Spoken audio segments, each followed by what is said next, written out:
Milwaukee the AX blade with some nails. We still got some nails from the last one, and we added a few more just to make it fair.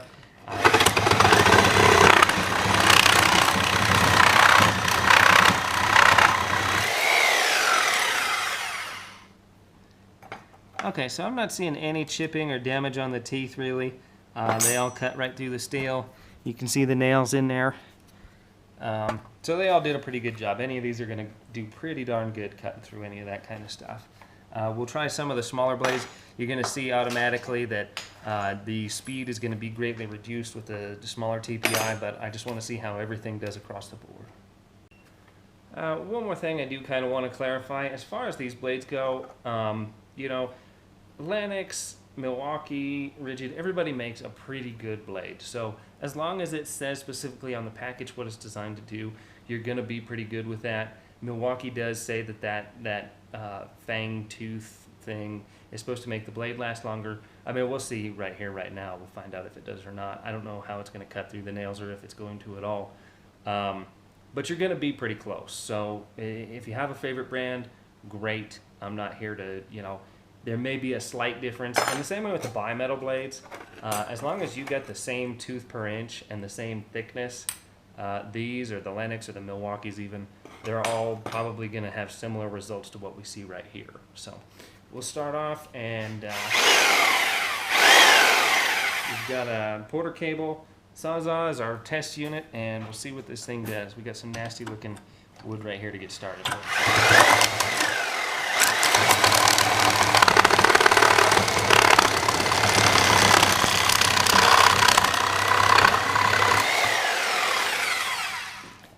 Okay, so that's that one. It did cut through the steel, obviously, with some of the ones that were out here, that it kind of blew the wood apart. But let me pound some more nails in here, and then we'll do the Milwaukee one.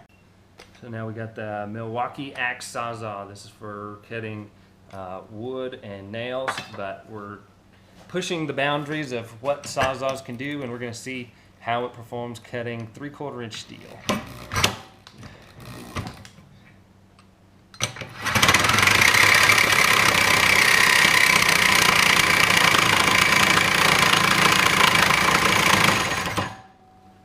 Camera's moving.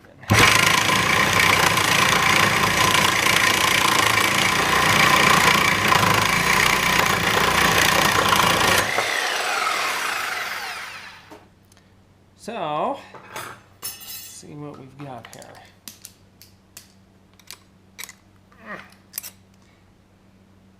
The Milwaukee cut through 3/4 inch steel, and it did not lose one tooth blade.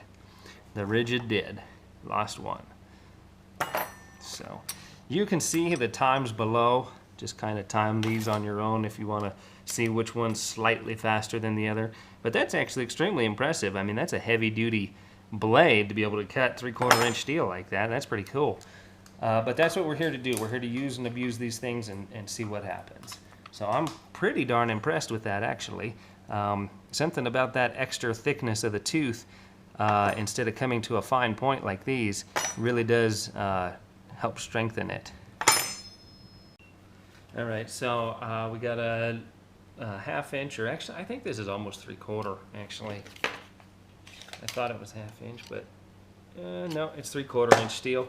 This is mild steel, so mild steel is going to be a 20 to 36 on the Rockwell hardness scale rating.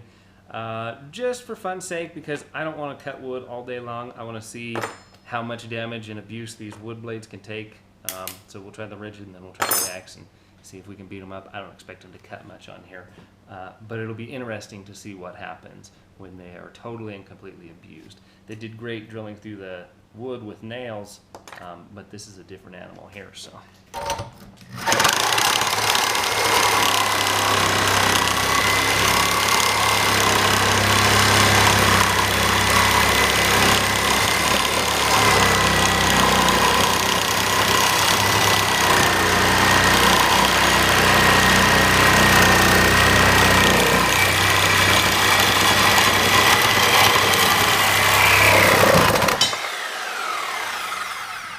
Hey, well, what do you know?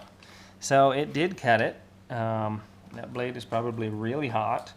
That just goes to show you how soft regular conventional mild steel is. Just for fun here, and we lost one tooth blade. So if the Milwaukee can do it and not lose any teeth, then I guess you kind of got a winner. Oh, I guess it chipped two. We got one completely busted and it chipped the second one. So that's the rigid one for you. Those are going to work extremely fine for wood. This is just for fun to really punish these things and see what their limits actually are. Alright, it's getting a bit dusty in here for this, so we're going to use a mask, and we'll go ahead and give the rigid a try, see what it does. With the narrower teeth, we just don't know. I mean, it was kind of cool that the other one did it, but we'll see if it works on this one or not.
You're going to ruin your blade pretty quick, but it will do it.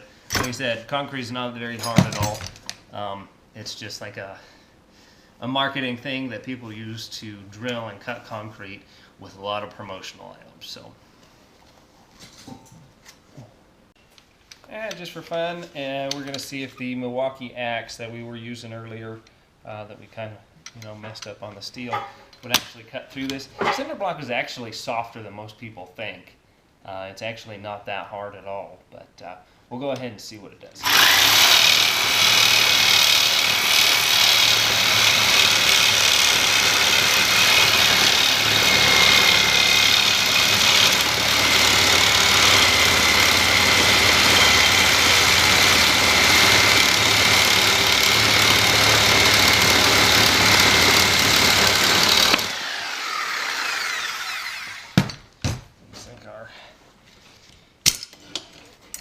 Clamp is moving here.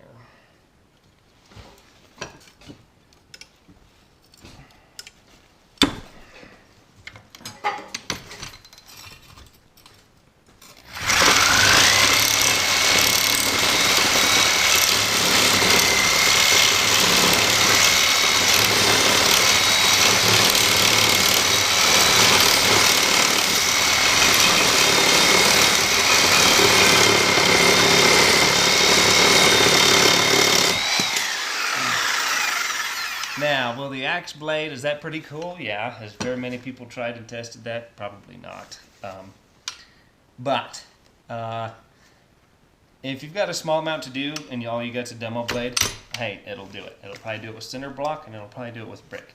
It's not going to do it with floor tile, and I guarantee you it's not going to do it with high strength concrete, actual real concrete. Like I said, cinder block's a lot softer than most people think. There's a lot of videos that have demonstrations on cutting cinder block, simply because people think it's as hard as concrete, but it is absolutely not. So.